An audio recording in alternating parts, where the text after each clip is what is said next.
how to withdraw money from TikTok. Hey guys, welcome back to the channel.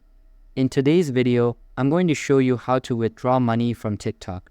So if you've been earning through gifts, creator fund, or rewards, this video is for you. Let's get started.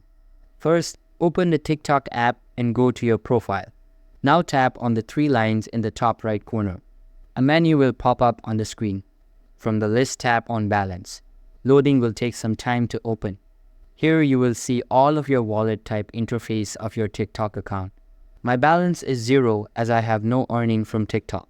But if you have the earning from the TikTok, then you can go ahead from here and withdraw money and transfer them to your account by entering your bank account details on TikTok, and TikTok will transfer the amount to your bank account.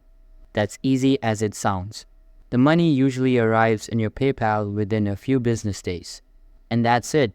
You can successfully withdraw your money from TikTok. If this video helped you, give it a like, subscribe, and leave a comment if you have any questions. Thanks for watching, and I'll catch you in the next one.